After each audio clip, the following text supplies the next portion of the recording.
자, 지금부터요, 주택임대차 보호법 한번 보도록 하겠습니다. 자, 1번이요. 주거용 건물에 해당하는지 이렇게 돼 있죠. 여기서 보면 공부상의 표시, 이건 아니에요. 그래서 공부상의 표시가 아니고 실지 용도에 따라 사는 거예요. 그러니까 예를 들어서 상가라고 할지라도요, 그것이 고시 원룸으로 해서 임대를 주면은 주택임대차 보호법이 적용이 되는 거예요. 아시겠죠? 자, 2번은요, 건물에 관하여 등기가 맞춰지지 아니하였거나 등기가 이루어질 수 없는 사정이 있는 경우에도 주택임대차 보호법의 적용 대상이다. 이게 무슨 말이냐? 등기가 맞춰지지 아니하였죠? 이것을 미등기 또는요 무허가 건물이다 이렇게 얘기하죠. 그래서 미등기 무허가 건물도 주택임대차 보호법의 적용 대상이 되는 거예요. 그래서 여러분요 나중에 보면 알겠지만 여기서요 우리가 미등기 무허가 건물이죠. 이것이 적용되는 게 뭐가 있죠? 주택임대차 보호법이죠. 그 다음에 또 뭐냐면 지상물 매수청권이요. 그래서 지상물 매수청권의 대상이 되고요. 그 다음에 법정지상권이요. 그래서 무허가 미등기 건물도 법정지상권이 성립할 수 있다 이 말이죠. 그래서 미등기 무허가 건물은 세 군데서 문제가 돼요. 자, 그러면 3번 대지에 관한 저당권 설정 후 이렇게 돼 있죠. 여기서 먼저 대지에 대해서 저당권이 설정되고 난 후에 신축이 됐다 이 말이죠. 그러면 대지의 매각대금에서는 우선 변제를 받을 권리가 있다 없다? 없다 이 말이죠. 이것은 무엇을 얘기하냐면 우리가 이제 주택임대차 보호법의 적용 대상은 원칙적으로 저당권의 경우는요 건물의 저당을 잡으면 건물의 매각대금에서만 우선 변제를 받고 대지의 저당을 받으면 대지의 매각대금에서만 우선 변제를 받아요. 무슨 말인지 알겠죠? 그런데요 여기서 이제 보시면 여기요 우리가 주택임대차 보호법은 어떻게 되냐면 법조문에요 이 을은 분명히 건물에 대한 임차인이잖아요. 그런데 대지의 매각대금을 포함해서 우선 변제를 받을 수 있다 이렇게 법에 규정이 되어 있어요. 그래서 이제 이것을 이제 어떻게 하냐면 먼저 첫 번째 이게 무허가 건물이다 또는 미등기 건물이다. 그러면 건물은 경매가 안 될 거 아니에요. 그건 대지만 경매될 거 아니에요. 대지의 경매대금에서 을이 우선 변제를 받을 수 있고요.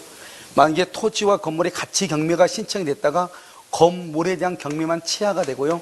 대지만 경매가 될 수 있잖아요. 그러면 대지의 경매되면서 을은 우선 변제를 받을 수 있고요. 만약에 이 상태에서 대지만 변환될 게 소유자가 변경이 돼요. 변경이 된 상태에서 경매가 돼. 그래도 대지의 경매되면서 우선 변제를 받을 수가 있는 거예요. 그런데 뭐는 안 된다. 뭐는 지금 여기 우리 문제에서 보듯이 이 토지에다가 을이 먼저 저당을 잡아요. 저당권이 먼저 있고 여기다가 갑이 건물을 짓고 그 다음에 갑이 이것을 병한테 임대차를 준다 이 말이죠. 그러면 이 건물의 임차인은 대지의 경매대금에서 우선 변제를 못 받아요. 그러면 누구를 보호하기 위한 것이다? 여기요 저당권자를 보호하기 위한 것이다 이 말이죠. 그런데 이것과 이제 또 같이 연결이 되는 게 뭐냐면 좀 이따 나오겠지만 이게 원래요 이게 상가 건물이에요. 상가 건물에서 여기 근저당이 있었거든요. 근저당이 먼저 있었어. 그런데 나중에 이 상가 건물이 주거용 건물로 용도가 변경이 된 거예요. 그러면요 여기는 이미 근저당이 먼저 있었잖아요. 그런데 여기에 있는 임차인이요 이 임차인이 소액이다. 그러면 근저당권자보다 우선해서 보호를 받아요. 왜 그러느냐?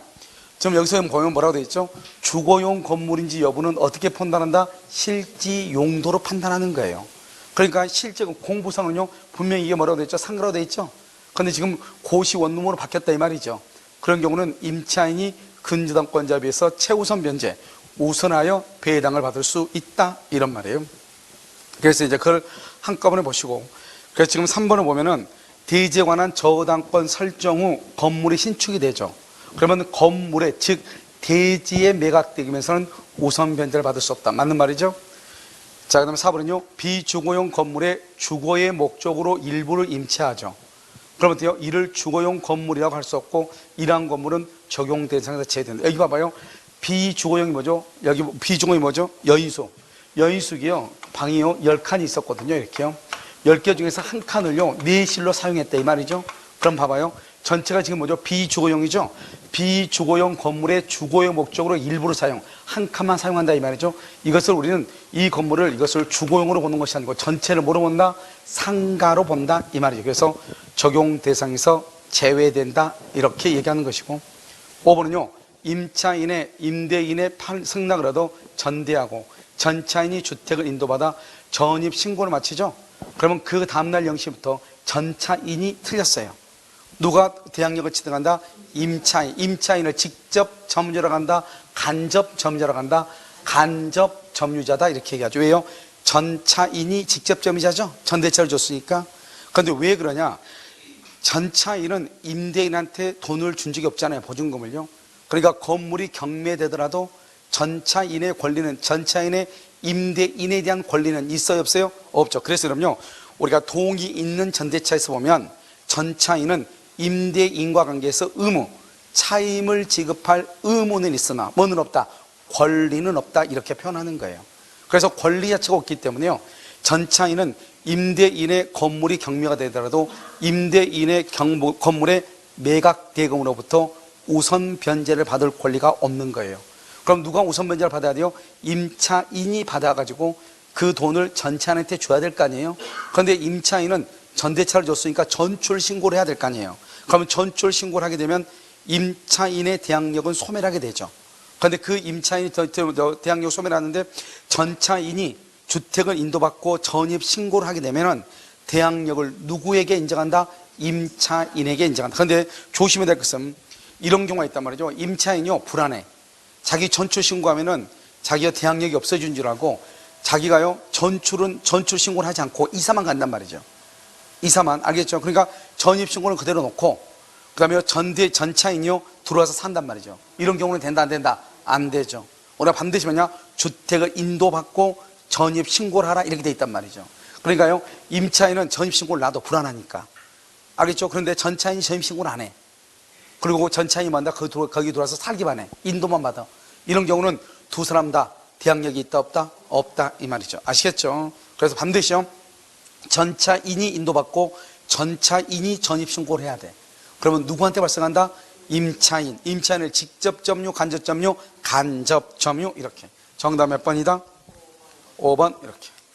자, 이번은요, 임차인이 그의 가족의 주민등록은 그대로 준 채, 가족 동그라미요. 여기서 우리가 이제 가족이라고 하는 것은 뭐냐? 가족은요, 봐봐. 가족은 누구를 가족이라고 하냐면 여기서 직계 비속, 항상 나를 기준으로 해, 적보는요. 이걸 직계 전속이고 위를요, 아버지, 할아버지, 중조, 고조, 그 다음에 자식, 손, 증손, 현손 이렇게 이걸 직계 비속이라고 하고요. 이것을 반계 혈족이다 이렇게 얘기해요. 옆에를요, 형제, 자매 이런 게 있잖아요. 그래서 우리는 직계 존비속은 가족에 들어가요. 알겠죠? 형제, 자매도 사촌까지는 가족에 들어가. 알겠죠? 그러니까요, 만약에 형하고 동생하고 누나가 있다. 누나가 만약에 임대차를 하고 있다가 임차인으로 있다가 누나가 시집을 간단 말이죠. 그러면 동생의 전입신고가 그대로 있죠. 그러면 이 동생이 인도받고 전입신고가 있으면 그 전에요, 누나가 맨 처음에 전입신고하고 인도받아가지고 대항력이 있죠. 그걸 그대로 유지가 된다 이 말이에요. 아시겠죠?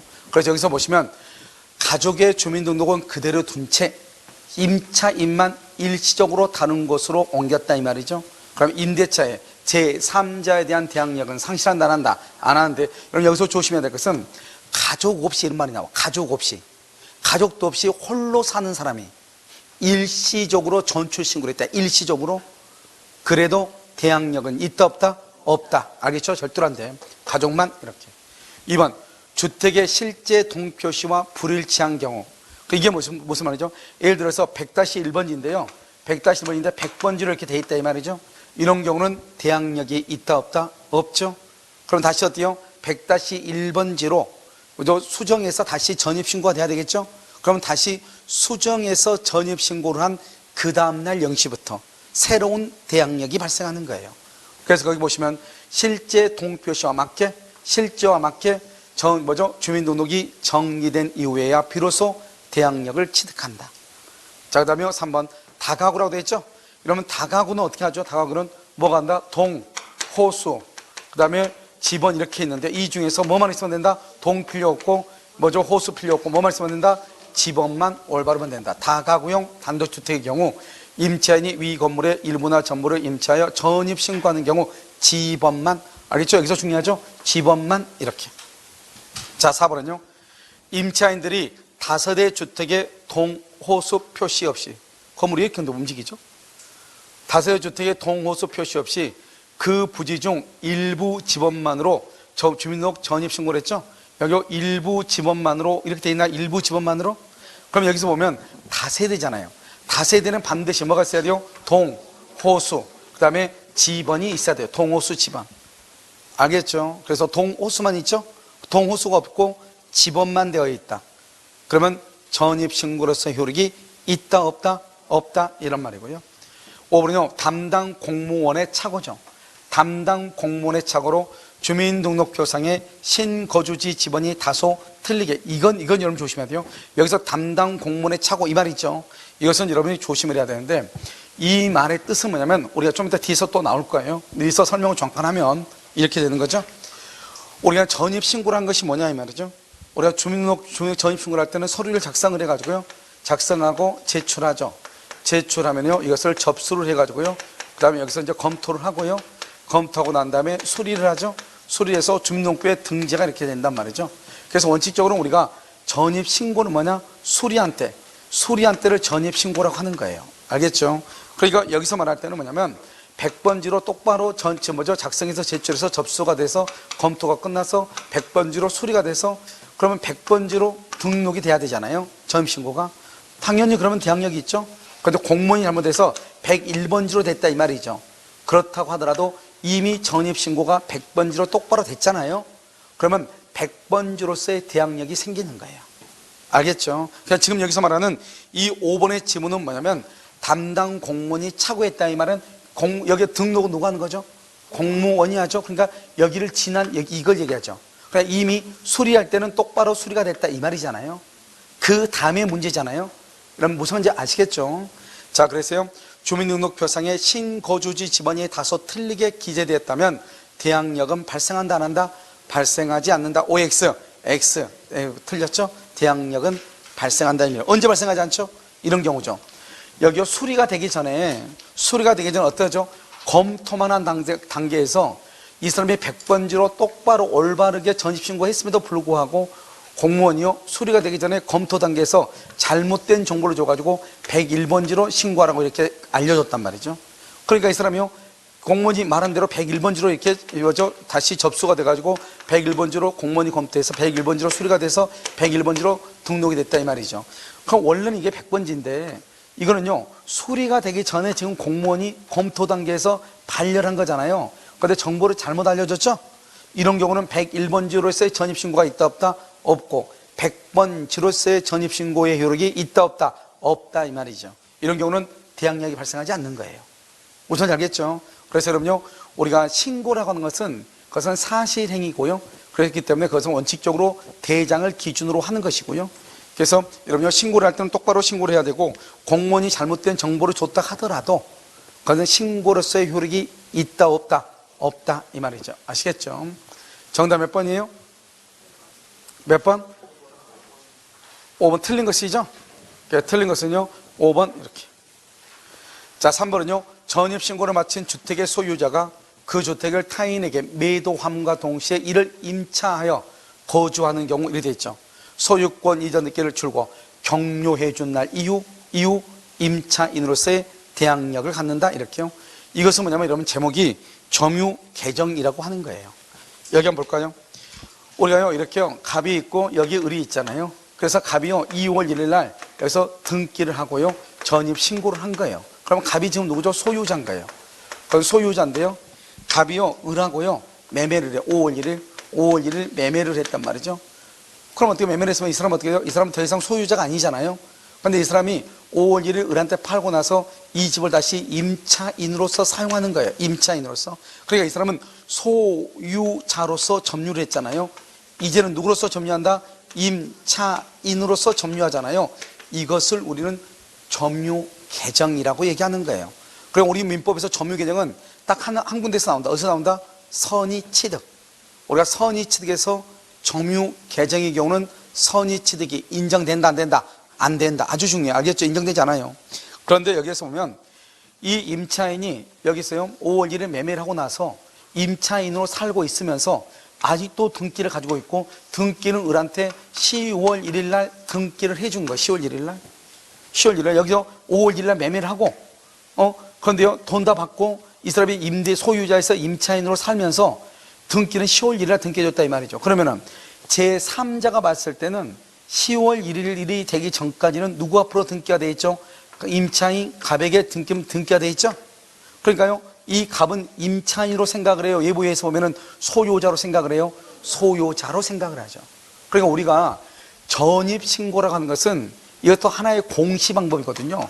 이런 공시방법이라는 것은 제3자가 봤을 때 누구로서 살고 있냐 이 말이잖아요. 그런데 지금 여기로 보면 등기가 갑으로 되어 있기 때문에 제3자가 봤을 때는 갑을 당연히 소유자라고 생각을 하지 이 사람을 임차인으로 생각하는 사람은 있다 없다? 없다 이런 말이죠. 그럼 언제요? 이 갑이요 을에게 등기를 해주죠. 등기를 언제? 10월 1일. 그러면 이제부터 이 사람은 소유자가 아니죠. 그러면 언제다? 10월 2일 몇 시부터? 0시부터 이 말이죠. 소유자가 된다. 이것을 뭐라고 한다? 점유개정이다 이렇게 얘기를 하는 것이에요. 자, 한번 볼까요?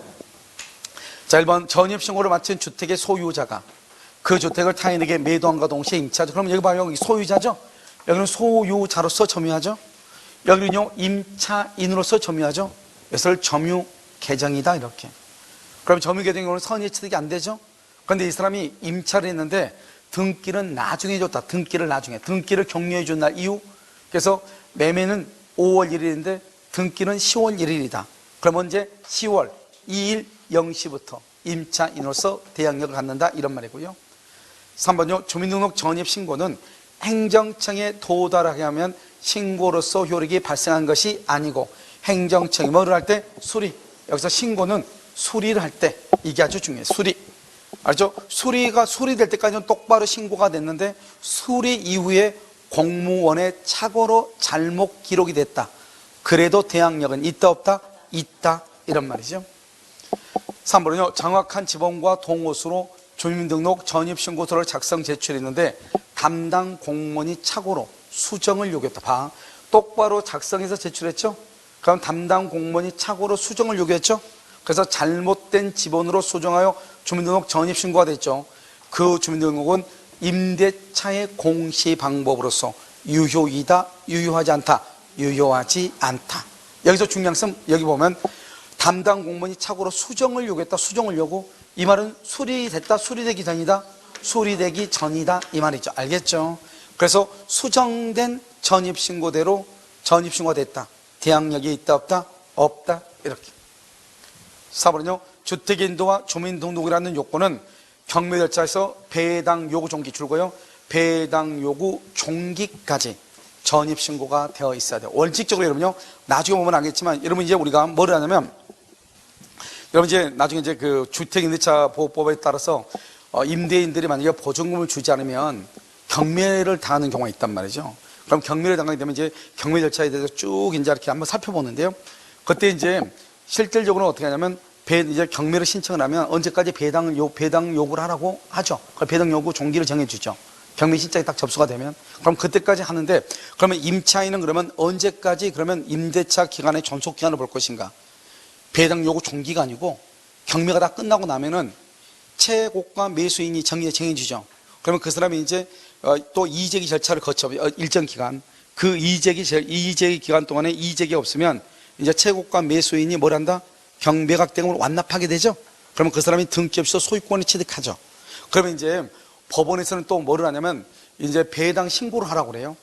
알았죠? 임차인 같은 경우 보증금이 얼마이고 보증금에 대한 비용이 얼마이고 부대 비용은 또 얼마가 들었는지 경매대금 뭐 이런 것들 있잖아요. 그런 것들을 신고하라고 한단 말이죠. 그러면 각 채권자들이 다 신고를 하죠. 그러면 신고를 해가지고 이제 법원에서 그걸 토대로 해서 배당표를 작성을 하는 거예요. 알겠죠?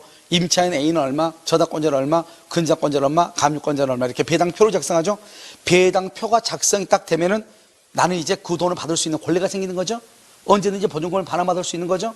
그러면 배당표가 작성될 때까지 임대차 기간이 존속하고 배당표가 작성되죠. 그러면 이제 기간이 소멸하는 거예요. 알겠죠? 그래서 배당표가 작성되면 어떻게 돼요? 나는 나와야 되는 거예요. 무슨 말인지 알겠죠? 그래서 우리는 언제까지 전입신고가 됐어야 된다? 배당 요구 종기까지. 그러면 임대차 기간은 언제까지다? 경매일 경우 배당표가 작성될 때까지가 임대차 기간의 만기다 이런 말이에요. 무슨 말인지 알겠죠? 종기가 된다 이렇게. 자, 그 다음에요. 계속되고 있어야 된다. 5번요. 주택의 임차인이 임차권의 대항력을 취득한 후 여기 봐봐. 일시적으로나마 일시적으로 다른 곳으로 이전했다. 대항력을 만다 소멸한다. 그럼 지금 여기에서 여러분요 3번에 5번하고 여러분요 1번하고 차이가 뭐예요? 1번 2번 없어요? 없네요. 아니에요. 3번에 보면 우리요 가족은 그대로 놓고 가족은 그대로 놓고 나만 이전한 경우 있죠? 그런 경우는 대항력이 있어요 없어요? 있죠. 여기는 지금 그런 말 있어 없어? 여기는 혼자 살다 이전한 걸 얘기해. 혼자 살다 이전해. 그러면 대항력이 어떻게 해요? 소멸한다 이 말이죠. 아시겠죠? 정답 몇 번이다? 3번 이렇게. 자 4번은요 시장군수구청장에 의해서 직권조치로 말소 줄고요. 직권 동그라미 말소. 직권 말소가 됐다. 말소 동그라미요. 전출 신고하고 똑같죠. 대항력이 소멸한다 이 말이죠. 알겠죠? 2번 직권 말소 줄고요. 이의 절차란 말이 뭐예요? 직권 말소가 잘 됐다는 거예요? 잘못됐다는 거예요? 잘못됐다 이 말이죠. 주민등록 회복 동그라미. 그런 경우는 회복된 이후 대항력이 발생한다 틀렸어요. 그러면 맨 처음에 말소가 잘못됐기 때문에요. 처음에 전입신고 그 다음날 0시부터 뭐가 있다? 대항력이 유지돼. 그러나 종전의 대항력이 그대로 유지가 되는 거예요. 여러분 봐봐요. 여기 보면 재등록이 이루어진 이후 새로운 대항력이 발생한다. 이것은 이 절차에 의해서 재등록을 한 것이 아니고 알겠죠? 일단 직권 말소를 수용을 하고 과태료 처분을 받고 난 다음에 다시요 자기가 전입신고를 했다 이 말이죠. 그러면 그 다음날 0시고 여기는요 직권 말소가 잘못됐다는 거잖아요. 이 절차를 거쳤다는 것은 그러면 종전의 대항력이 그대로 뭐가 된다? 유지된다 이런 말이죠. 3번은요 낙찰대금 지급기일 이전에 선순위 근저당권이 다른 사유로 소멸을 하죠. 그러면요 임차권의 대항력은 소멸한다 안 한다? 안 한다. 이 말이 무슨 말이냐 이런 거예요. 그럼 여기서 보면 우리가 여러분 여기 A가요 근저당이에요. 근저당 이렇게요. 여기 B가 전입 신고가 돼 있어요. 그 다음에 여기 확정일자가 없는 거예요. 이 사람이요 1억 5천인 거예요. 이 사람이요 2천인 거예요. 그 다음에 여기요 C가요 저당권인데요. 이 사람이 2억인 거예요. 그런데 이 경매대금이 2억 2천밖에 안 되는 거예요. 2억 2천밖에 안 돼. 자 그럼 봐봐요. 이 사람 누가 경매를 청구하든지 간에 근저당권자가 말소 기준 권리죠. 그럼 어떻게 돼요? 1번 이하의 권리는 전부가 다 뭐가 된다? 소멸하죠. 소멸하죠. 그럼 잘 봐. 지금 여기 2천이죠. 2천이면 이 사람 2천 가져가고요. 이 사람 지금 전입신고가 되어 있고 확정일자는 없다고 그랬죠? 전입신고는 되어 있지만 1번보다 밑이니까요. 무조건 소멸하고요. 대항력은 없죠? 이 사람 지금 1억 5천이니까 소액이다 아니다? 아니죠. 그래서 최우선 변제를 못 받아요. 그럼 우선 변제를 받으려면 뭐가 있어야 돼요? 확정일자. 근데 확정일자가 있어요? 없어요? 없죠? 그러면 또 우선 변제도 못 받아요. 나머지 2억을 누가 가져간다? 저당권자가 받아가는 거예요. 무슨 말인지 알겠죠? 그럼 이 사람은요 1억 5천 손해보는 거죠. 그런데요 지금 이 사람이 그러면 여러분이 많이 비라고 하면 어떻게 해야 돼요? 내가 지금 전입신고는 되어 있잖아요. 그럼 뭐가 있다? 이 사람만 없으면 내가 뭐는 있어? 대항력은 있고 대항력이 있으면 나중에 경락인이 나를 책임을 져야 된단 말이죠. 아시겠죠? 그럼 어떻게 하면 돼요? 내가 이 2천만 원 대신 갚아야지 어쩔 수 없죠. 돈 빌려가지고. 그럼 돈 빌려서 갚으면 저당권 없어지죠? 그럼 누군가 경매로 들어와도 C부터 없어지지 나는 소멸한다 안 한다? 전입신고가 되어 있으니까 소멸하지 않죠. 그래서 나는요 경락인한테 말 수 있다? 대항할 수 있죠. 그래서 여러분요 만약에 이런 형태로 해가지고 등기부가 만들어져 있잖아요. 등기 딱 봤더니요 그러면 어떻게 해야 돼요? 이 B를 찾아가가지고 당신 어떡할래 물어봐야 돼요. 알겠죠? 이런 B의 경우는 당연히요 경매가 진행되는 중에 얘를요 어떤 돈을 갚아버릴 수 있단 말이죠. 만약에 1번이 경매를 청구했을 때 돈을 갚아버리면 경매가 다시 어때요? 취한가 돼서 다시 이제 원상태로 복귀가 되겠지만 만약에 C가 경매를 청구했다고 해봐. 그러면 얘가요 돈이 소멸해도 문제가 돼 안 돼? 안 된단 말이죠. 이런 경우 만약에 내가 딱 봐가지고 맨 처음에 경매가 들어왔을 때는 1번이 있었으니까 1번부터 다 없어지니까 나는 이 건물이 2억 2천이다 내 생각에. 그러면 2억 2천 딱 들어갔다 해봐. 그러면요 나는 낭패를 볼 수 있죠. 왜요? 이 사람이요 A 것을 대신 갚아버리고 자기가 1번으로 남아있죠. 그러면 자기는 어떻게 돼? 1억 5천에 대해서 대항하죠 경락인한테. 그래 경락인은요 이 B한테요 1억 5천을 반환하지 않는 한 저 집을 달라고 할 수 있어 없어? 없게 된단 말이죠. 그러니까 어떻게 돼요? 이 사람은 졸지에 어떻게 된다? 2억 2천에다가 1억 5천 하면 3억 7천의 집을 사는 꼴이 돼버리죠. 그러니까 이런 구조로 되어 있을 때는 경락받고자 하는 자는 반드시 B한테 가가지고 돈을 갚을 것인지 말 것인지 물어봐야 되죠. 만약 꼭 2천이라고 이걸 8천이라고 해봐. 8천이라고 할지라도 이 사람은 돈을 갚을 가능성이 있어 없어? 있죠. 얼마를 건지니까? 7천을 건질 수 있으니까. 내 말 지금 이해되셨나요? 그러니까 어떤 이유로 인해서 선순위 근저당권이 어떤 이유인지 모르겠지만 소멸했다 이 말이지. 그러면요, 나는 임차인은요, 이 임차인은 비록 확정일자가 없다 할지라도 전입 신고가 되어 있으면은 뭐 할 수 있다? 대항할 수 있다. 이런 뜻이에요. 알겠죠? 그래서 이것이 한번 보시고, 그리고 다시 한번 보시면, 어디를 보시냐면 3번요. 낙찰대금 지급기일 이전에 선순위 근저당권이 다른 사유로, 다른 사유가 뭐죠? 변제겠죠? 변제 등으로 소멸하죠? 임차권에 대한 이야기 소멸한다 안 한다? 안 한다. 알겠죠? 자, 3번 대항 요건을 갖춘 임차인의 임대차 보증금 반환 채권에 대한 압류나 전부 명령이 확정된 후 임차인인 임대인이 당해 주택을 매도한다. 임대인은 전부금 지급 의무를 뭐한다? 면한다. 이렇게. 이것도 이제 우리 기출문제 나온 것인데요. 이제 이렇게 갑이 있죠? 갑이 있고 을이 있으면 을이 임차인이잖아요. 임차인이 갑한테 보증금 1억 원에 월세 100만 원 주고 있는데요. 이 A라고 하는 사람은 은행한테요. 을은요, 은행한테요. 근장을 잡았죠. 여기요. 은행한테 돈을 1억을 빌렸단 말이죠. 그런데 A가요, 돈을 갚지 않아요. 그러니까 은행이 어떻게 해야 돼요? 이 사람이 받을 보증금 1억 원에 대해서 압류나 가압류나 또는 전부 명령 등을 한단 말이죠. 그럼 어떻게 돼요? 이 갑을 우리는 뭐라고 한다고 했죠? 제3채무자다. 이렇게. 임대인을요, 제3채무자. 즉, 이 사람이 채권자니까요. 채권자니까 임차인이 채무자가 되잖아요. 그런데 이 갑은요, 을한테 보증금 1억을 받았으니까요. 기간이 종료가 되면 보증금 1억을 을한테 반환해야 되죠. 반환해야 되니까 뭐라고 한다? 채무자인데요. 그런데 여기에서 보증금에 대해서 압류가 딱 들어오면은요, 이 보증금을 임차인에게 반환하면 안 되잖아요. 누구한테 반환해야 돼? 제3자인 채권자한테 반환해야 되죠. 그런데 이 갑은요, A한테는 돈을 빌린 적이 있어요? 없어요? 없죠. 그래서 이 사람을 이 을 임차인하고 비교하기 위해서 제3채무자라고 얘기하는 거예요. 그럼 어떻게 돼요? 만약에 기간이 만료가 되면 갑은 제3채무자인 임대인인 갑은 보증금을 을이 아니고 A한테 반환해야죠. 그런데 이렇게 가압류가 5월 1일 가압류가 있는데요. 여기 5월 5일 날이요. 5월 5일 날 이 가압류가 이것을 또 병한테 처분했다 이 말이죠. 갑이 병한테요. 그러면 병은 누구다? 양수인이죠. 그러면 양수인은 임대인의 지위를 만다 승계한다. 승계. 그러니까 이 양수인이 이제 제3취득자가 되는 거예요. 제3채무자가 되는 거예요. 그래서 이 사람이요, 기간이 끝났을 때 보증금을 병이 A한테 반환하는 거예요. 그러면요, 이 채권자는요, 이 가압류 채권자는 누구한테만 권리를 행사한다? 양수인.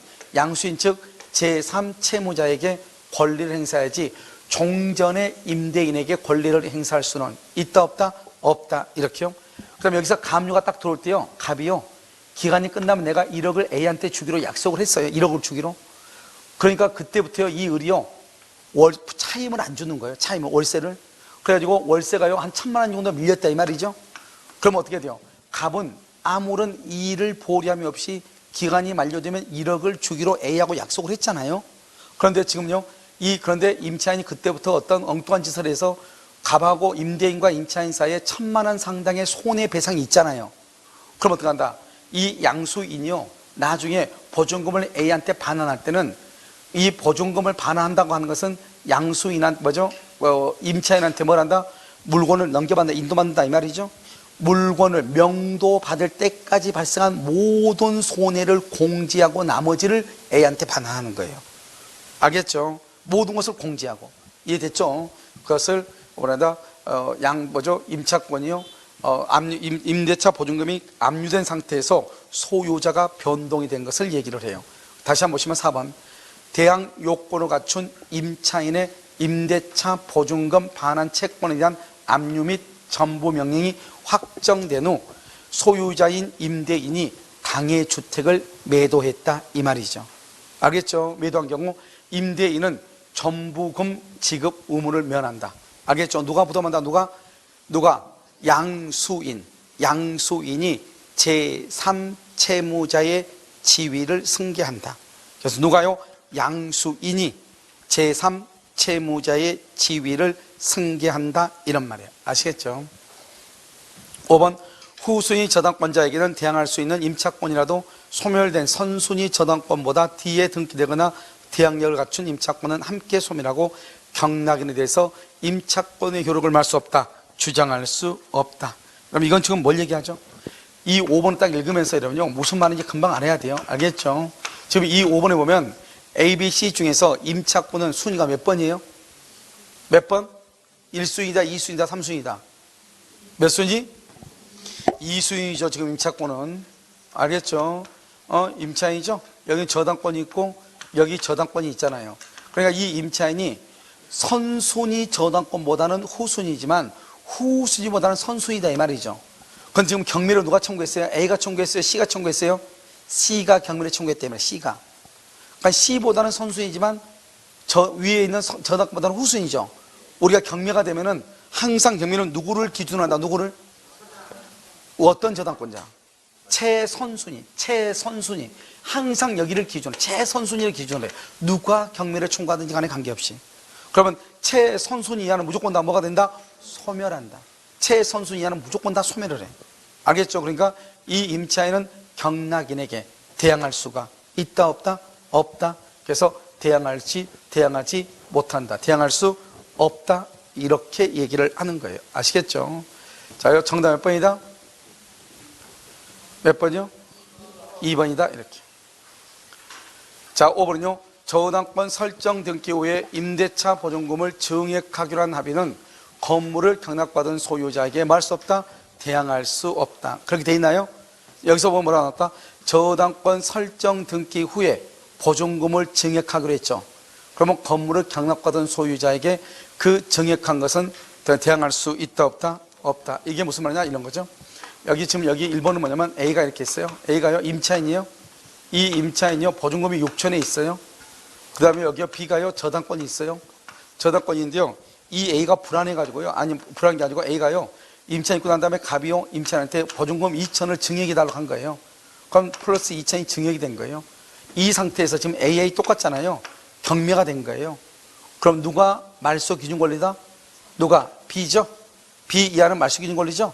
그러니까요 이 임차인은 증액된 보증금에 대해서는 경락인에게 대항할 수 있다 없다? 없다 없다 이렇게 얘기를 해.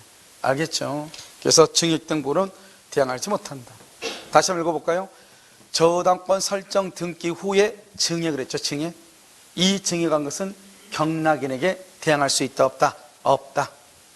자, 이번은요 명의 수탁자가 신탁자로부터 주택을 임대할 권리를 포함하여 주택에 대한 처분 줄고요 처분 권한을 종국적으로 이전, 종국적으로 넘겨받다. 누가요? 수탁자가요. 이러한 수탁자도 임대인의 지위를 뭔 걸로 본다? 승계한 것으로 본다. 그래서 임대인의 지위를 승계 이렇게. 자, 3번 임차인이 임대인의 지위 승계를 원하지 않을 때 이렇게 돼 있죠. 그럼 여기를 한번 봐요. 우리가 이제 여러분 그 대항력이라는 거 기억나죠? 대항력. 여기 A가 있고 A가 있죠. 그럼 A가 여기서 주택을 인도받고 뭘 한다? 전입신고를 이렇게 했잖아요. 그러면 이 사람은 여기서 뭐가 생기죠? 대항력이 생기죠. 대항력이요. 그래서 주택을 인도받고 전입신고를 했을 때는 대항력이 생기는 거잖아요. 이런 상태에서요 건물주가요 중간에 바뀐 거예요. 누구한테? 병으로요. 그걸 양수인이라고 하죠. 그러면 양수인이란 말이 뭐죠? 양수인은 뭘 얘기한다? 이 사람이 지금 누구죠? 이 사람이 종전 임대인이죠. 그러면 이 사람 양수인은 뭐죠? 누구의 지위요? 임대인, 갑의 지위를 뭐한다? 승계하잖아. 지위를 승계. 갑의 지위를 승계를 해. 그러니까 원래는 이 갑을 뽑아내고 갑의 자리에 병이 들어간다 이 말이잖아요. 그럼 결국 뭐냐면 이 A가 주택인도와 전입신고를 해서 대항력이 있으면 이 A는 양수인에게 대항할 수 있죠.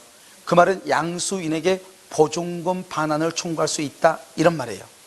그런데 문제는 뭐냐면 이 사람이요 임대차 건물주가 바뀌죠. 그러면 이 임차인은 상당한 기간 안에 이 일을 제기해서요 임대인한테 보증금 반환을 청구할 수가 있어요. 보증금 반환을. 알겠죠? 그러면 어떻게 한다? 종전 임대인이 보증금을 반환해야 돼. 그러니까 임차인이 대항력이 있다고 해서 무조건 양수인에게 권리를 주장해야 되는 것이 아니고 상당한 기간 안에 뭘 하게 되면 이 일을 제기하게 되면은 누구한테? 종전 임대인에게 보증금 반환을 청구할 수가 있다, 이런 말이죠. 알겠죠? 왜요? 소유자가 바뀌면은 임차인의 입장에서는 어떤 문제가 발생하냐? 신뢰관계가 깨지거든요. 알겠죠? 그래서 임차인은 둘 중 하나를 선택할 수 있죠. 주인이 바뀌면 계속해서 살든지, 그렇지 않으면요 보증금 받고 나가든지. 그래서 전입신고 대항력이 있다 할지라도 이 일을 제기하면은 종전 임대인에게 보증금의 반환을 말할 수 있다, 청구할 수 있다, 이 말 청구할 수 있다. 무슨 말인지 아시겠죠? 그것을 얘기하죠. 자요. 여기 보면 3번 보시오. 임차인이 임대인의 지위승계를 원하지 않는 경우에는 임차인은 상당한 기간 안에, 알겠죠? 뭘 한다? 이 일을 제기해서 그러면요 임대차 계약을 해지하면 양도인 누구죠? 종전 임대인이죠. 종전 임대인의 임차인에 대한 보증금 반환 채무는 소멸한다, 안 한다? 안 한다. 자, 4번요. 임대주택이 양도된 경우 양도인은 임차인에 대한 보증금 반환 채무를 뭐 한다? 면하게 된다. 여기 지금 뭐가 되죠? 문제가 대항력에 관한 거죠. 대항력의 말은 임차인이 전입신고를 해서 대항력이 있는데 건물주가 바뀌었다, 이 말이죠. 알겠죠? 그러면 양도인 누구죠? 종전 임대인이죠. 원칙적으로 임차인은 양수인에게 말할 수 있다, 대항할 수 있는 거죠. 그런데요 여기 3번처럼요 뭐를 하게 되면 이 일을 제기하게 되면은 종전 임대인한테 청구할 수 있지만 원칙적으로는 뭐가 있다? 대항력이 있다, 이 말이죠. 그러니까 양수인에게 말할 수 있다, 대항할 수 있다, 이런 말이에요.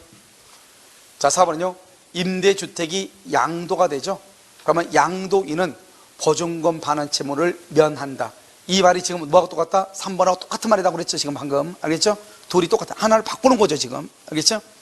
자, 5번. 임차인의 임대차 보증금 반환 채권이 가압류. 아까 얘기했었죠. 가압류된 상태에서 임대주택이 양도되면 양수인이 채권 가압류에 줄고 제3채무자의 지위를 승계. 누가요? 양수인이 제3채무자의 지위를 승계하고 가압류권자 또한 누구한테만? 양수인 누구죠? 제3채무자의 지위를 승계한 사람, 양수인에 대해서만 권리를 말할 수 있다, 행사할 수 있다, 이렇게. 아시겠죠? 행사할 수 있다. 정답 몇 번이다? 2번. 이렇게. 자, 6번은요 틀린 것은 최 선순이 전세권자로서의 지위와 주택경제보호법상 대항력을 갖춘 임차인으로서의 지위를 가지고 있는 사람이 전세권자로서 배당 요구 줄고, 그러면요 나머지 보증금 줄고, 여기 전세권자로서 배당 요구했죠. 나머지 보증금에 대해서는 대항력을 행사할 수 있다, 없다, 틀렸어, 있다, 이렇게. 자, 여기 한번 보세요.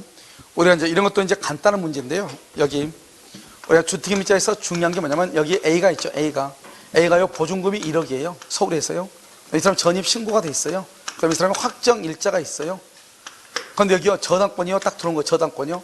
저당권이 들어오니까 불안한 거예요. 그러니까 A가 또 여기서 전세권을 설정한 경우가 있다, 이 말이죠. 여기서 전세권 설정한 경우 있고 여기서 전세권 설정한 경우가 있고. 그런데요 지금 우리는 어디에 전세권이 있냐? 여기에 전세권 있죠, 위에.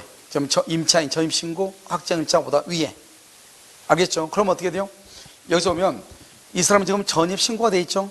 전입신고가 돼서 뭐가 있다? 대항력이 있어요. 그럼 대항력하고 확정일자가 있으면 뭐가 있다? 우선 변제권이 있고요. 여기요 이 1억을 말한다 소액이라고 그래요. 소액 임차인하고 대항력을 말한다 최우선 변제권이다, 이렇게 얘기해. 그럼 어떻게 된다? 임차인은요 지금 우리나라가요 이 임차인에 대한 권리가 엄청나게 강화가 돼 있어.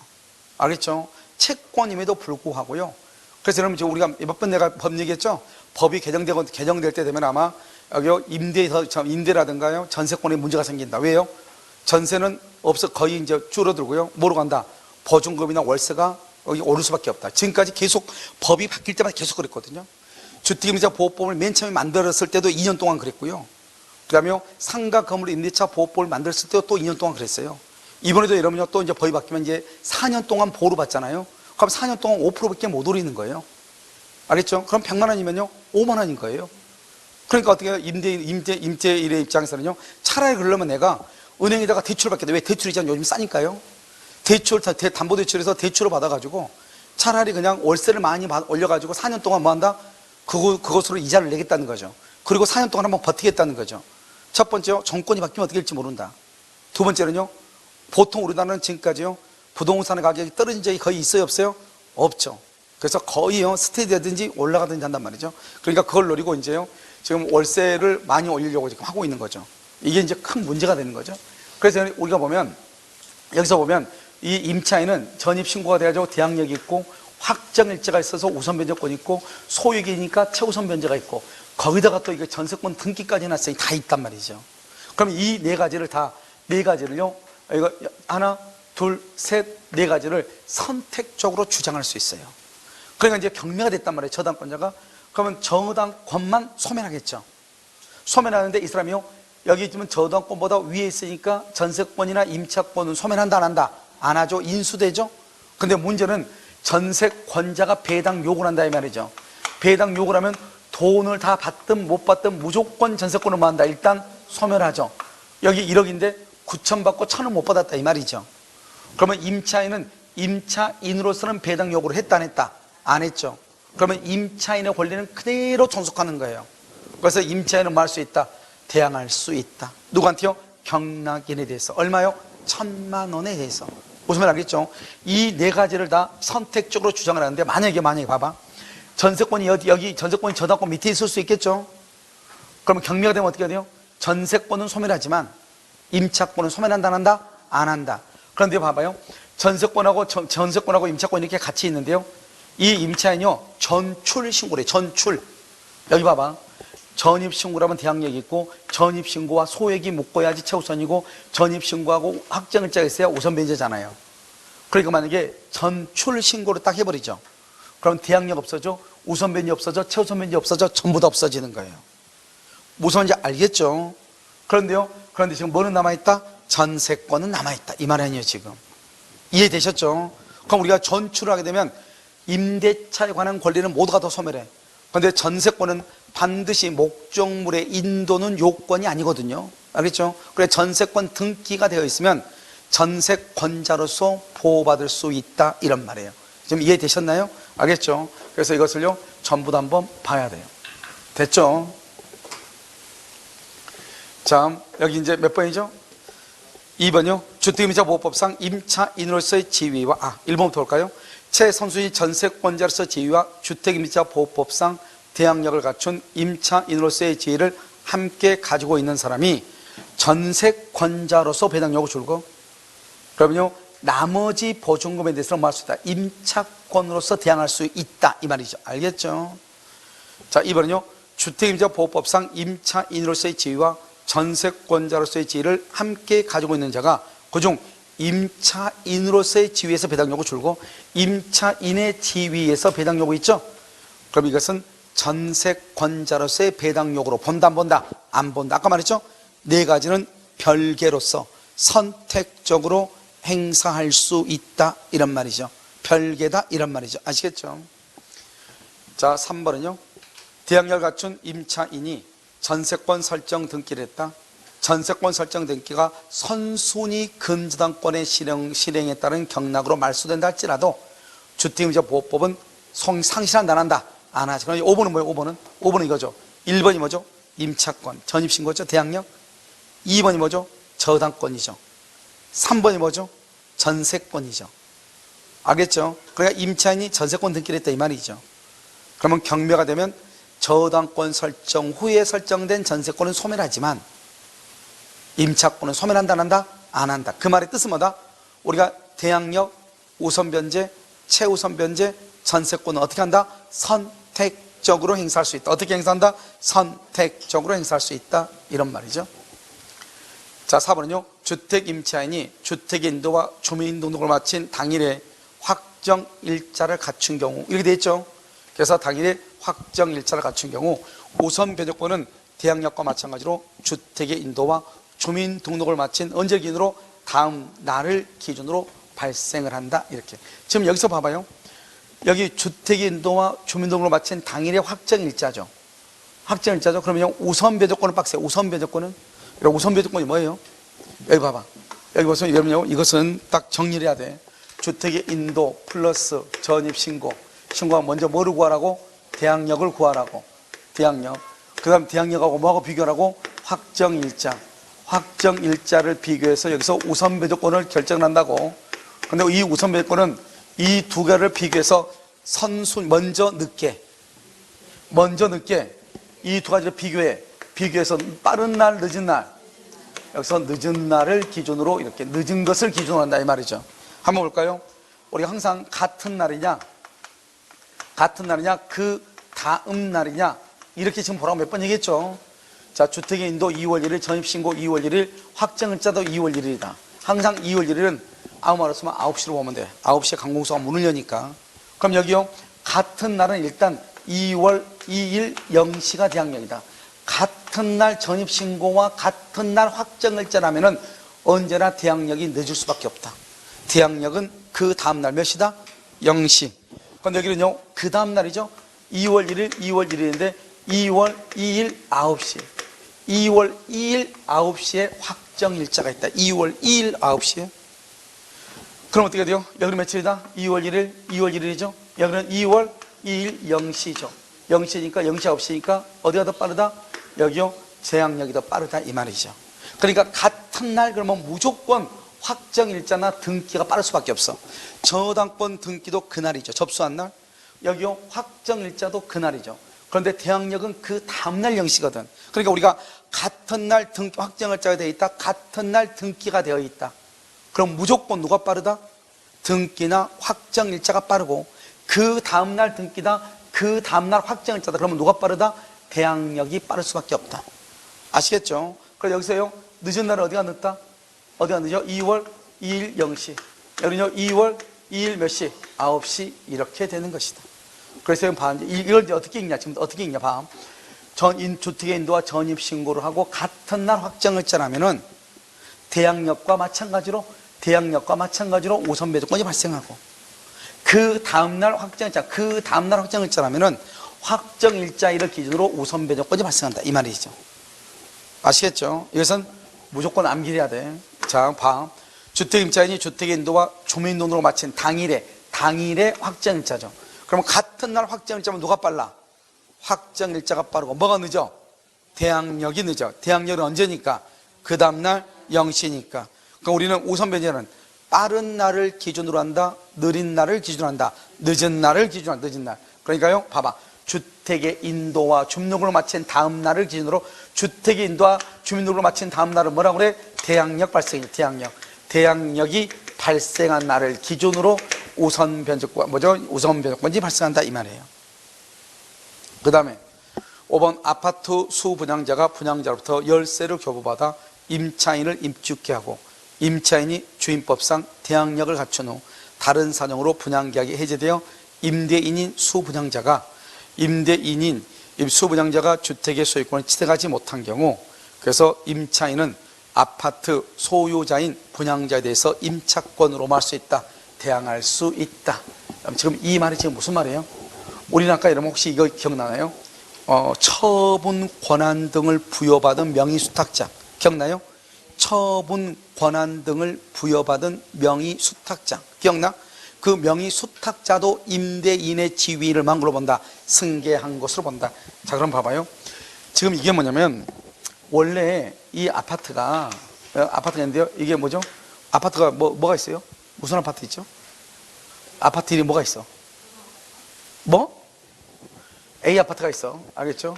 그래서 A 아파트가 이렇게 있는데요. 이게 이제 이 사람이 이제 분양자잖아요. 분양자고요. 이 아파트를 분양을 받는 사람은 뭐죠? B죠. B를 뭐는다? 수분양자다. 이렇게 아파트 우리가 분양받은 사람. 그런데요, 이 사람이 분양 대금을 완납을 해야 되는데 분양 대금이 부족한 거예요.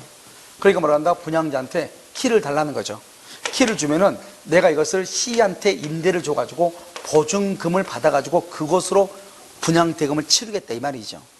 그러니까요, 분양자가 키를 줬단 말이죠.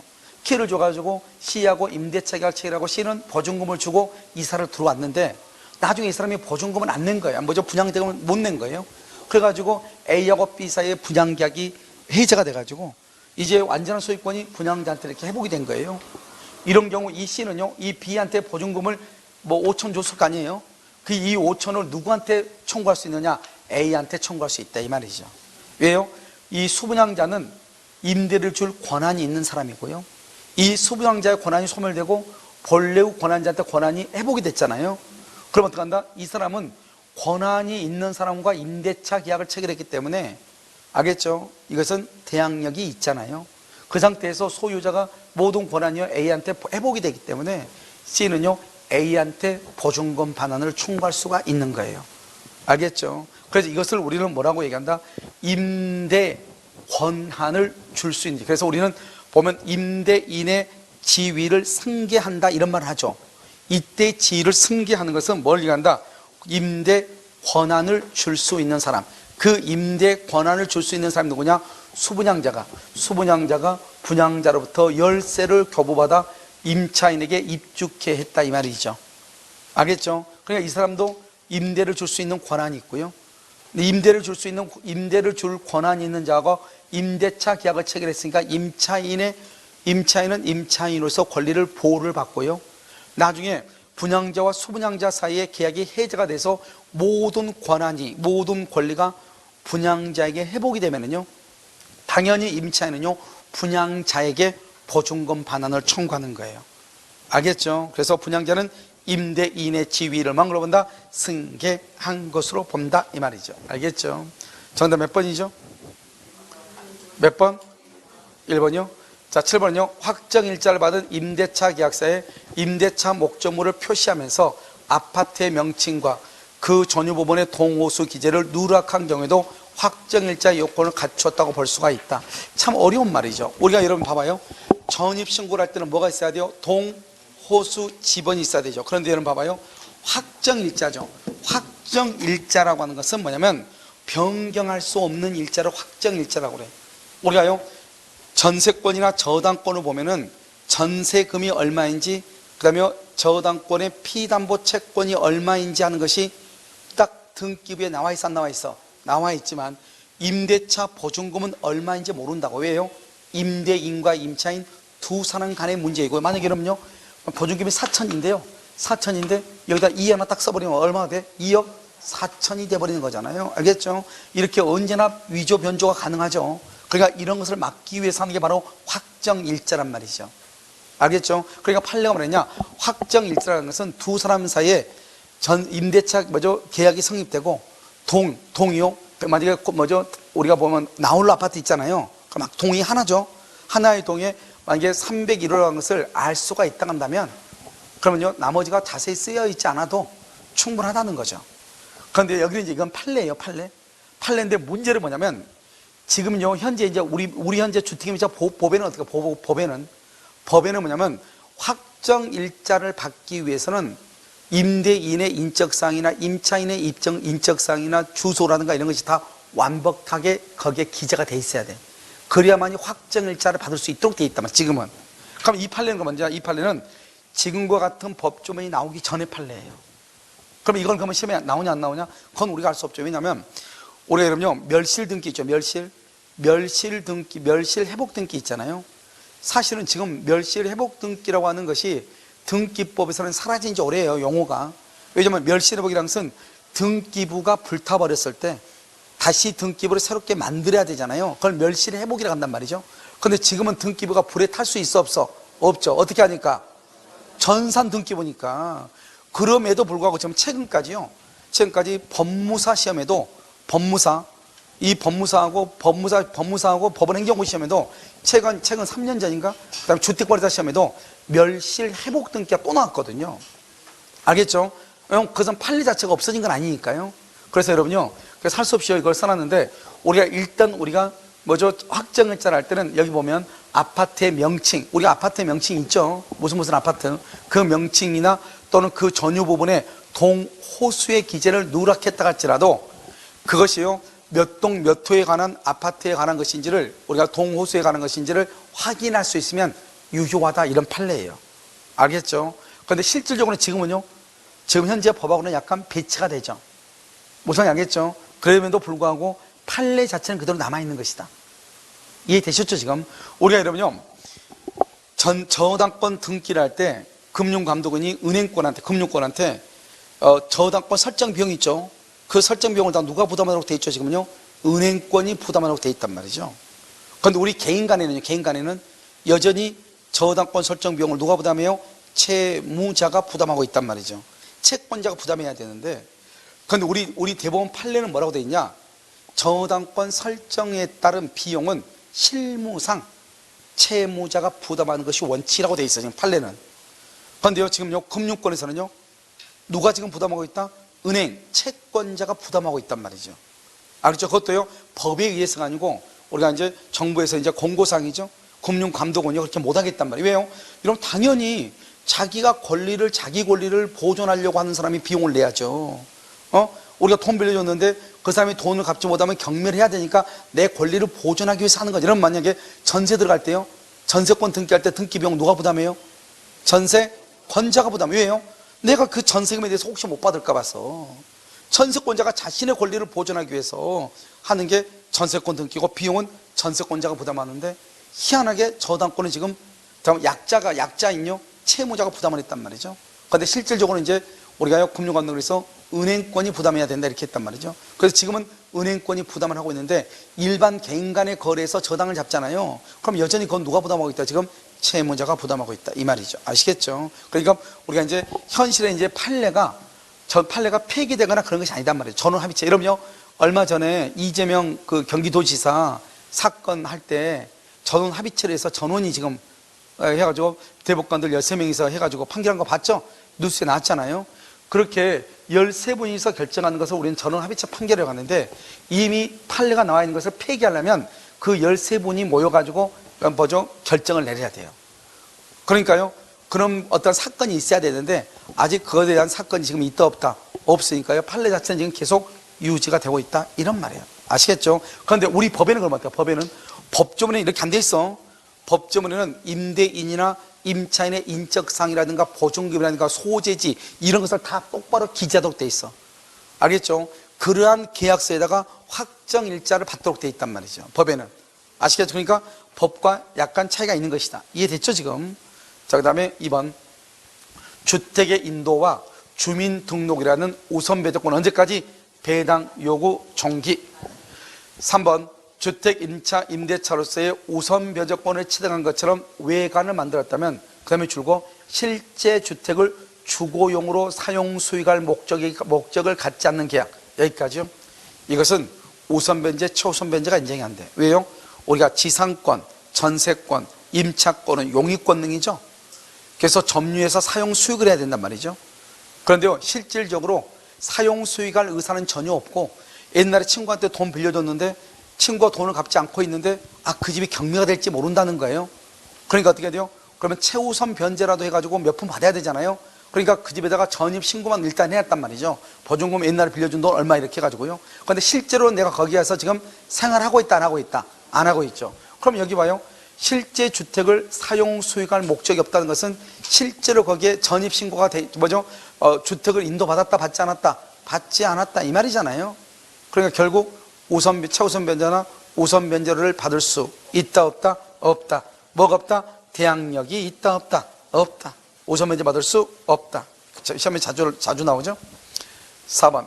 임차인은 임차주택을 양수인에게 인도하지 않으면 보증금을 받을 수가 없다. 이건 왜 그러죠?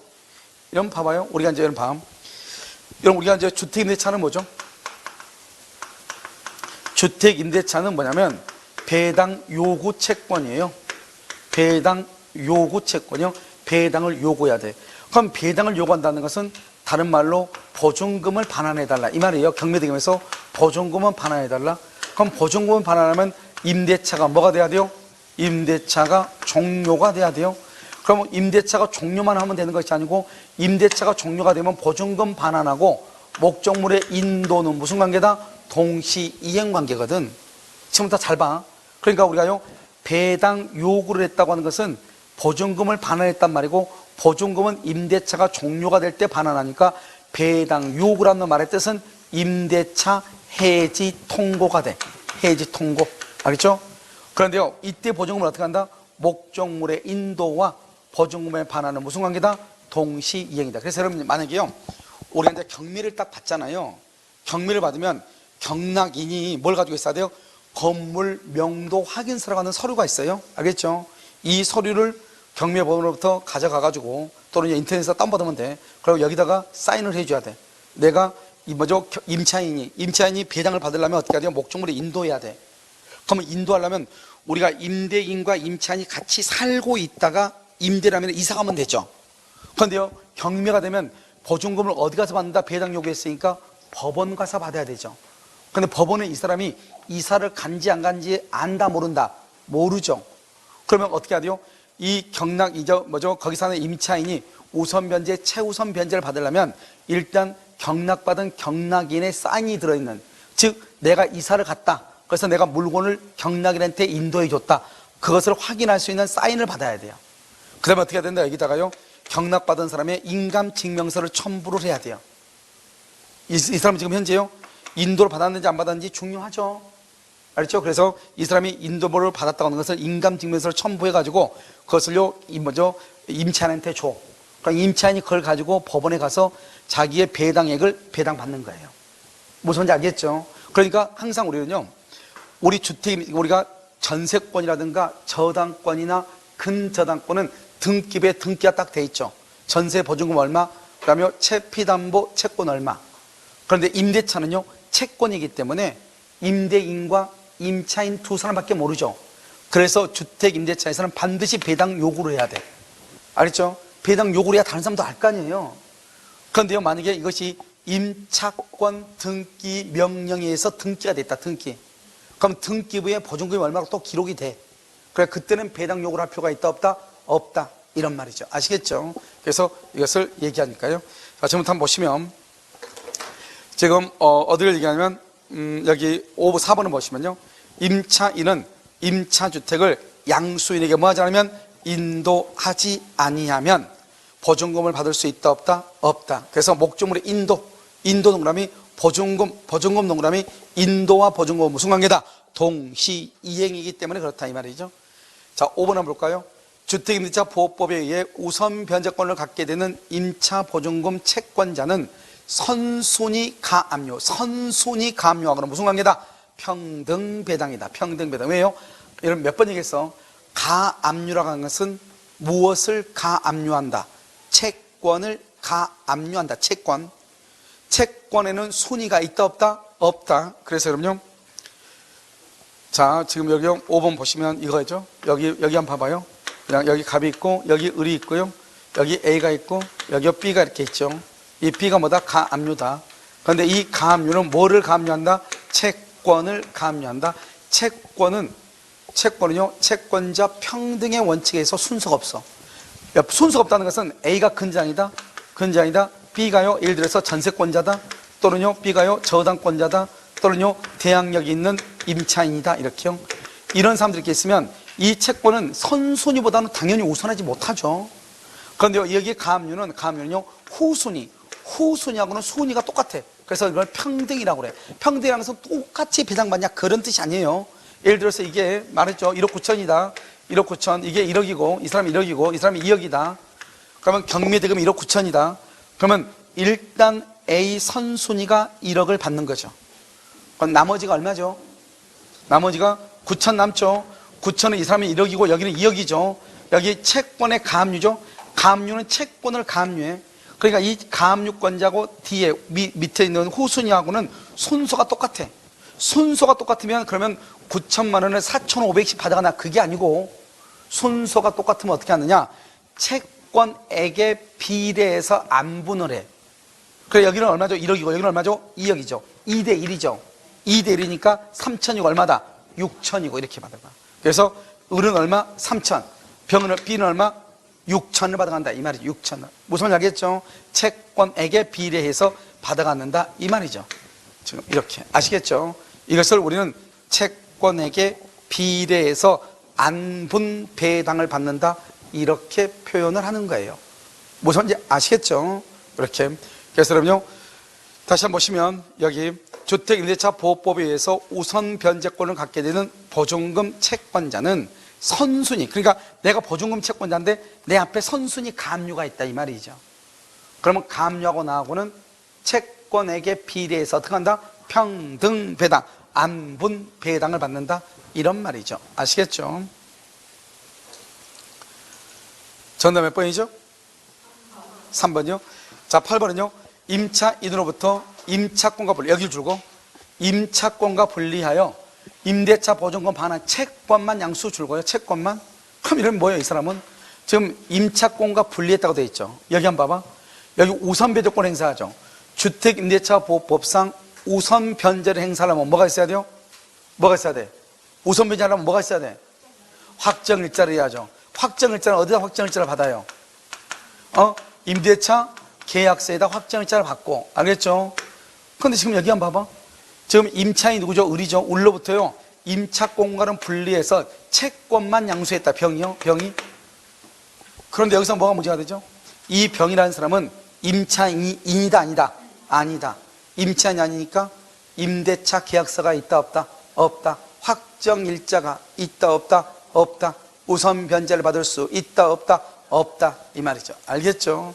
그래서 우선 변제권을 행사할 수 있는 임차인에 해당한다고 볼 수 없다, 이렇게 얘기를 해요. 자, 2번 주택임대차 성립 당시 임대인 소유였던 대지가 임차인에게 양도되어 임차주택과 대지의 소유자가 서로 달라지게 됐다. 임차인이 대지의 환가대금, 아까 얘기했죠. 대지하고 건물이 처음에는 동일했어. 그런데 나중에 대지와 건물의 대지의 소유자가 달라졌어. 건물하고. 그래도 대지의 경매대금에서 우선 변제를 받을 수 있다, 없다? 있다, 있다. 그렇죠? 그 다음에 3번은요. 대항력과 우선 변제권의 두 가지 권리를 겸유하고 있는 임차인이 우선 변제권을 선택하여 제1경매 절차에서 배당 요구. 잘 봐봐. 여기 제1경매 절차에서 배당 요구죠. 아까 이런 뭐라고 그랬죠? 배당 요구는 뭐라고 그랬어? 배당 요구라는 것은 뭘 얘기한다? 배당 요구는 뭐죠? 보증금 반환을 청구하는 것이죠. 보증금 반환. 보증금 반환은 언제다? 임대차가 뭐가 돼야 돼? 종료가 돼야 되죠. 그래서 배당 요구는 임대차 해지 통고예요. 해지 통고. 나 더 이상 임차인으로 살지 않을래, 이 말이죠. 그러니까 봐봐요. 제1경매에서 임대 경매에서 경매 보증금에서 보증금 달라고 소송 뭐죠? 배당 참가를 했어. 근데 보증금이 1억인데 9천 받고 1,000을 못 받는 거예요. 알겠죠? 그런데요, 좀 있으니까요, 두 번째 경매가 또 된 거예요. 두 번째 경매. 그러면 두 번째 경매에서 못 받은 1,000을 받을 수 있다, 없다? 받을 수 없다, 이 말이죠. 없다. 왜? 방금 얘기했죠. 제1경매에서 배당 요구를 했다는 것은 임대차 해지 통고라고. 해지 통고. 보증금 달라는 것은. 그러니까 이미 임대차, 이 사람 더 이상 임차인이 아니다, 아닌 것이죠. 원칙적으로는. 그러니까 우리가요, 확정일자가 있어야 되는 거잖아요. 확정일자는 어디다 한다? 임대차 계약서에다 확정일자가 있어야 되는데 이미 임대차가 종료가 돼 있으니까 더 이상 확정일자의 의미가 있어, 없어? 없죠. 그래서 두 번째 경매에서 우선 변제를 받을 수가 없는 거예요. 그런데 우리 법에는 뭐라고 되어 있냐? 임차권은 경락으로 인해서 소멸한다. 그런데 보증금이 모두 보증금을 배당받지 못할 때는 소멸한다, 안 한다? 대항력 있는 임차권 소멸하지 않는다, 이 말이죠. 그러니까 이 사람이 1번으로서 1순위로서 전입신고하고 확정일자가 있었는데 제1순위로서 배당 요구를 했어. 그래서 돈을 다 받았는데 9천밖에 못 받고 1,000은 못 받았다, 이 말이죠. 그러면 이 1,000을 위해서 두 번째 경매에서 배당 요구가 된다, 안 된다? 안 돼. 이미 임대차가 해지됐으니까. 그런데 보증금은 다 받았어, 못 받았어? 못 받았으니까 두 번째 경매할 때나 말든 두 번째든 세 번째든 관계없이 아무튼 경락인에게는 뭐 할 수 있다? 대항할 수는 있다, 이 말이죠. 그런데요, 내가 그 돈 가지고 돈을 받기 위해서 두 번째, 세 번째 경매가 되면 그 경매대금에 배당 요구를 할 수 있어, 없어? 없다, 이 말이죠. 그런데 뭐는 할 수 있어? 대항할 수는 있다. 그러니까 어떤 사람이든지 간에 관계없이 그 건물을 경락받은 사람은 아무튼 나한테 돈은 줘야 돼, 안 줘야 돼? 줘야 돼. 그런데 나는 내가 스스로 두 번째, 세 번째 경매에서 배당 참가는 할 수 있다, 없다? 없다. 알겠죠? 없다. 그것이 중요해요. 그래서 두 번째 못한다 이 말이죠. 자, 그 다음에요.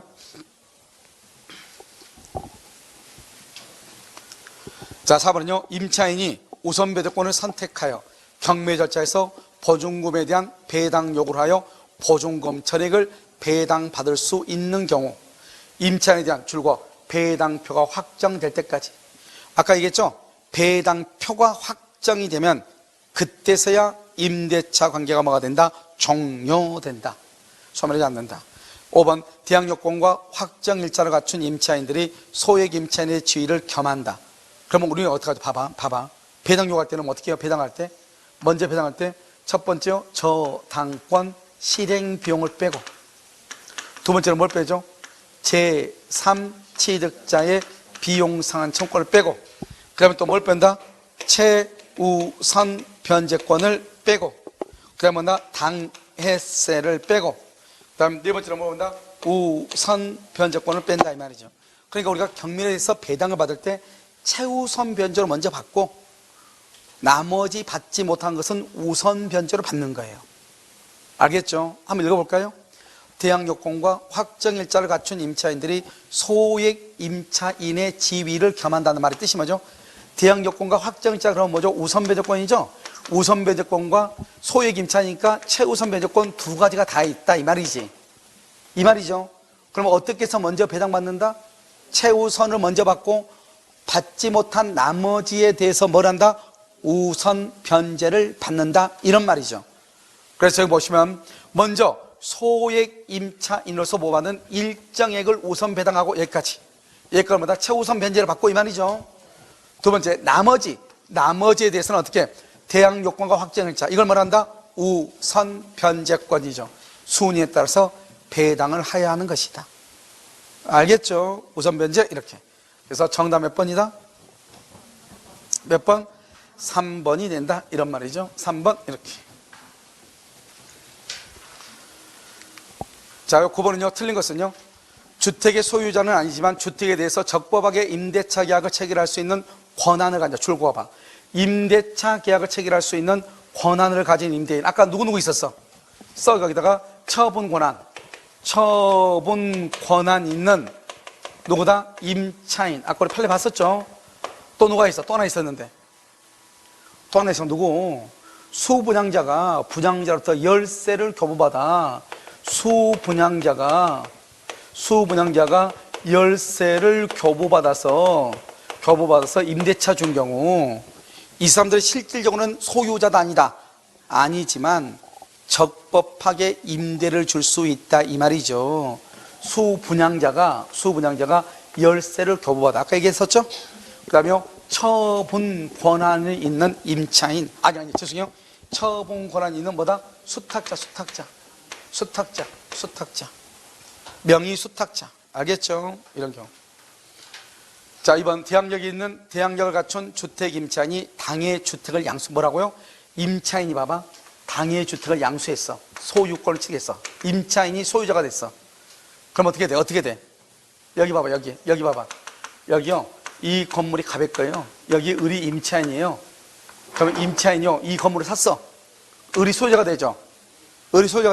그럼 임차권은 뭐가 돼? 소멸하죠, 당연히. 그러면요. 자기가 소유자니까 임차인은 그러면 소유자가 되면 임차인은 누구한테 보증금 반환을 청구하죠? 을은 누구한테 보증금 반환을 청구해? 여기 봐봐. 잘 봐. 눈 뜨고. 갑이 을이 갑의 집에 임차인으로서 보증금 1억이 있었어. 그런데 이 임차인이 건물을 샀어. 그러면 소유자가 됐으니까 임차권 소멸하죠? 그러면 이 사람은 이 을은요 보증금을 누구한테 반환 청구해? 자기한테 청구해?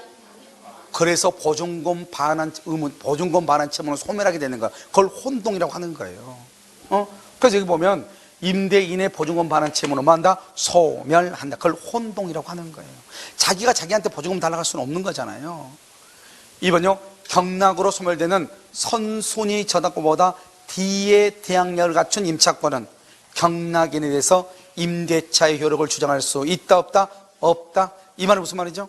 1번이 저당권, 2번이 임차권 이 말이죠. 그러면 경매가 되면요, 몇 번 이하는 다 소멸한다? 1번 저당권 이하는 다 소멸하죠. 그래서 임차인은 경락인에게 자신의 임차권을 주장할 수 있다 없다? 없다. 이렇게. 4번 미등기 무허가 건물이요, 이런 미등기 무허가 건물을 양도받아 사실상 소유권을 행사하는 양수인은 주택임대차보호법 소정의 임대주택의 양수인에 해당한다 안 한다? 해당한다. 그래서 사실상 소유권을 행사하는 양수인이죠. 여러분요, 우리가 보면은 여러분 지금 여기 전에 여기 있었던 실장이요, 이윤희 실장 있죠? 그 실장의 그 친구가요, 서울시의 시유지 위에 있는 무허가 건물, 요즘 잘 모르겠는데 무슨 사진 찍는 거, 셀프 사진 찍는 게 그게 또 유행인가 봐요. 그 사진관을 하는데요, 거기가 무허가 건물이래요. 시유지 위에 있는 거. 거기에 대해서 임대를 들어가는데 가능하느냐? 당연히 가능하죠. 가능해. 근데 언제 문제죠? 무허가도 다 돼요? 근데 그 건물이 보증금을 안 줬을 때 내가 경매를 청구할 수 있다 없다? 없는, 이게 문제가 되는 거죠. 최악의 경우 문제가 되는 거죠. 최악의 경우. 그럼 어떻게 해야 돼요? 그러면 당연히 임대인을 상대로 해서 보증금 반환 청구 소송을 해가지고 임대인의 다른 재산에 대해서 압류해서 경매를 해야지, 그 상가 건물 자체는 경매가 된다 안 된다? 안 된다. 이런 어려움은 있는 것이죠. 무슨 알겠죠? 그런 것은 있는데, 아무튼 무허가 미등기 건물이라고 할지라도 임대차의 목적물이 될 수 있다 없다? 있다. 알겠죠? 그런데 무허가 건물을 양수받은죠. 양수. 그러면 그 사람도 당연히 그 무허가 건물의 소유자잖아요. 당연히 그러니까요, 임대인의 지위를 뭐란다? 승계한다. 이렇게.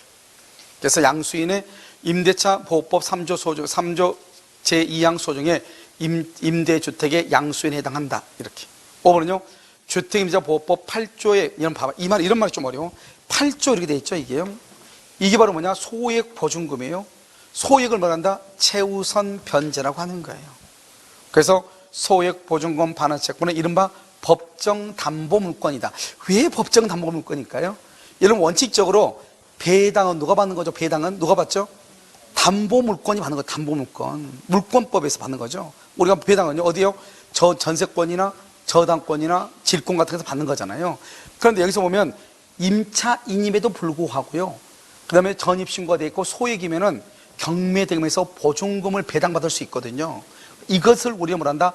담보 물건의 성질이다, 이 말이죠. 임대차가 임차인이 소액 임차인이고 전입신고가 돼 있으면은 그 임차권이 물권이 된다, 이 말이 아니고 담보 물건과 같은 효력을 갖는다, 이 말이죠. 알겠죠? 대지와 건물 모두로부터 배당을 받을 때 어때요? 대지와 건물 모두로부터 배당받을 때는 여기요 368조 제1항 줄고요, 이것이 뭐냐? 우리가 공동저당에서 동시배당이에요. 동시배당의 경우 이 말이죠. 동시배당을 받을 때는 채권액에 비례해서 뭐를 정한다? 안분액을 정한다, 이 말이죠. 그래서 대지와 건물의 경매대가에 비례해서 채권의 분담을 뭐한다? 정한다. 이렇게. 이것을 뭐란다? 안분액을 정한다. 왜 이런 말이 나온다? 우리는 분명히 주택 임차인임에도 불구하고 건물뿐만 아니라 대지의 매각대금에서도 우선 변제를 받을 수 있다 없다? 있다. 이런 말, 있다. 정답 몇 번이다? 4번이요. 자, 10번은요, 여기 우리 이윤다 설명했어. 점포 및 사무실로 사용되던 건물이죠. 이게 바로 뭐죠? 이건 모텔로 생각하면 돼요. 모텔이죠. 모텔의 근저권이 설정돼서 나중에 건물이 주거용으로 바뀌어. 왜요? 모텔이 너무 낡아가지고 아무도 안 들어와요. 그러니까 이것을 우리 보면 월세 있습니다. 모텔에 보면 이런 게 있어 없어? 있죠. 그래서 이것이 주거용으로 바뀌었다, 이 말이죠. 그러면 그 사람은 누가 더 우선하느냐? 그 소액 임차인은 근저당권자보다 더 우선한다, 이 말이죠. 이걸 뭐라고 한다? 우리가 첫 번째 1번 문제 풀었는데, 주거용 건물인지 아닌지는 공부상 표시다 실지용도다. 실지용도. 지금 현재 월세 주거용으로 지금 현재 임대차 계약이 이루어지고 있다, 이 말이죠. 그럼 비록 과거에는 그것이 모텔로서 상가였을지 모르지만 지금 현재는 임대를 주고 있죠. 그래서 주택임대차 보호법이 우선 적용될 수 있다, 이런 말이에요. 아시겠죠? 그래서 소액 임차인은 근저당권보다 우선하여 변제받을 권리가 있다 없다? 있다. 1번 틀렸죠? 2번 주택임대차 보호법에 의하여 우선 변제권이 인정되는 소액 임차인의 소액 보증금 반환 채권은 뭐를 해야 된다? 원칙적으로 배당 요구 채권. 맨 끝에 써. 임차권 등기 명령에 의한 등기가 되면, 임차권 등기 명령에 의한 등기가 되면 당연 배당, 이렇게 당연히 배당을 해준다. 그 다음에 3번은요, 소액 임차인이 배당 요구를 하지 않아 배당에서 제외되죠. 왜요? 소액 임차인은 배당 요구를 해야 되거든. 그런데 소액 임차인이 배당 요구를 하지 않죠? 당연히 그럼 배당에서 제외가 되죠. 이런 경우 후순위 채권자를 상대로 부당이득 반환을 말할 수 있다. 청구할 수 있다 없다? 없다. 4번은요, 임대차 계약의 주된 목적이 주택을 사용 수익하는 것에 있는 것이 아니고, 이사 끝냈죠? 원래는 임대차는요, 사용 수익을 해야 되는데 사용 수익이 아니고 일단 전입신고를 해가지고 여기 선순위 담보권자의 우선에서 줄과 채권을 해소하려는 것의 주된 목적. 이것은 주택 임차인으로서 보호가 된다 안 된다? 안 된다. 그래서 임차인으로서 보호받을 수 없다. 5번 임차인이 현관문에 부착된 표시대로 주민등록을 한 결과 등기부상 실제 표시와 다르다 이 말이죠. 자, 현관문의 표시가요, 봐봐. 현관문 표시가 100번지 뭐죠? 100-1번지고요. 등기부상의 표시는 100번지다 이 말이죠. 그럼 현관문의 표시가 중요해요? 등기부상 표시가 중요해요? 등기부상 표시가 중요하죠. 그래서 대항력이 있다 없다? 없다. 그래서 정답 몇 번이다? 1번이다. 이렇게 1번 이렇게. 자, 11번은요, 대지에 관한 저당권 설정 후, 여기 했죠? 아까 했었는데, 저당권 설정 후 뭐가 있다? 신축이 됐죠? 그러면 대지의 환가득임에서는 우선 배제권이 있다 없다? 없다. 2번은요, 미등기 주택의 임차인도 대지의 환가득임, 미등기죠? 미등기는 건물은 경매가 안 되잖아요. 그러면요, 대지의 환가득임에서 우선 변제권을 받을 수 있다 없다? 있다. 3번은요, 주택임대차 보호법상 대항력과 우선 변제권을 모두 가지고 있는 임차인이 보증금 반환 청구 소송의 확정 판결 등 집행권은, 여기서 우리가요, 이 사람은 임차인은 임차권은 원칙적으로 경매를 청구할 수가 없죠. 그러니까 임차인이 경매를 청구하려면 보증금 반환 청구 소송을 해야 돼. 소송을 해서 판결문을 받아야 돼. 이 판결문을 집행권원이라고 하고 이 판결문에 의해서 경매를 청구해. 그러면 우리가요, 전세권자도 경매를 청구하죠. 그러면 전세권자가 경매를 청구하려면 목적물을 인도하고 말소에 필요한 서류를 제공해서 상대방을 뭐에 빠뜨려야 돼? 이행 지체에 빠뜨려야 경매를 청구할 수 있잖아요. 그것은 전세권으로 경매를 청구할 때 그래. 그런데 임차권은 경매를 청구할 수가 있다 없다? 없어. 그러면 보증금 반환 청구 소송을 해서 판결문을 얻어가지고 판결문에 의해서 경매를 해. 그러니까 임차권으로 경매를 하는 것이 아니기 때문에 그 집에서 거주하면서 경매를 청구할 수가 있는 거예요. 그래서 여기서 좀 중요한 것은 뭐다? 그것은 배당 요구 전까지 별도로 집행으로 해서 강제경매를 신청한 경우, 이렇게 돼 있죠? 경매를 신청하죠? 여기서 경우, 여기 동그라미. 그러면서요, 반대 급부의 이행을 할 필요가 없다. 반대 급부의 이행을 할 필요가 없다. 이 반대 급부의 이행이 뭐죠? 이사를 할 필요가 있다 없다? 없다. 없다. 알겠죠? 그런데 우선 변제권을 인정받기 위하여 배당 요구 종기까지 별도로 뭐 할 필요가 없다? 별도로 배당 요구는 할 필요가 있어 없어? 없다. 왜요? 이미 뭐가 돼 있으니까. 이런 봐봐. 보증금 반환 청구 소송을 했다는 말이 뭐죠? 내가 돈을 달라 이 말이잖아요. 그 소송에 의해서 경매를 청구하잖아요. 그러니까 굳이 배당 요구를 한다 안 한다? 안 해도 된다. 안 해도 된다 이 말이죠. 알겠죠? 그래서 이 사람은 보증금 반환 청구 소송에 의한 판결문에 의해서 경매를 청구한다는 것은 보증금을 받기 위한 거잖아요. 배당 요구를 하지 않아도 된다 이 말이죠. 그다음 4번 임대차 보증금의 감액으로 소액 임차인에 해당. 여러분 감액으로 소액 임차인에 해당 여기 줄거 소액 임차인에 해당, 여기다 뭐라고 쓰냐면 경매 개시 등기 전까지, 이렇게. 경매 개시 등기가 뭐죠? 압류 등기죠. 경매를 하려면 압류를 해야 되잖아요. 압류가 되기 전에 서울시에서요, 보증금이 1억 5천이었는데 이 뭐죠, 주인한테요, 내가 돈 쓸 때가 있어가지고 6천만 원 반환해 달라고 해가지고 월세로요 30을 더 주고 살았단 말이죠. 그러면 1억 5천에서 6천을 반환 받았으니까 9천이 됐죠. 그런데 나중에 경매가 된 거예요. 그럼 나는 소액 임차인으로서 뭐 할 수 있다? 보호받을 수 있다, 이 말, 있다. 알겠죠? 그래서 정답 몇 번이다? 정답 몇 번이요? 보호받을 수 있다. 알겠죠? 없다 그랬죠? 틀렸어요. 그래서 해당하게 된 경우는 보호받을 수 있어요. 4번이요? 있다. 그 다음에 지금 여기서는 틀린 게 없는데요. 알겠죠? 5번 안 했어요? 자, 5번 차임 증액 줄고, 차임 증액의 경우는 대통령령이 정하는 기준에 따른 비율 동그라미 20분의 1 이퀄 100분의 5 이퀄 5%. 알겠죠? 초과하지 못한다고 정하고 있는 주택임대보호법 7조가 줄고 종료 후 재계약, 그 다음에 합의로 줄고 합의로 증액 등이 적용된다. 틀렸어. 이런 봐봐요.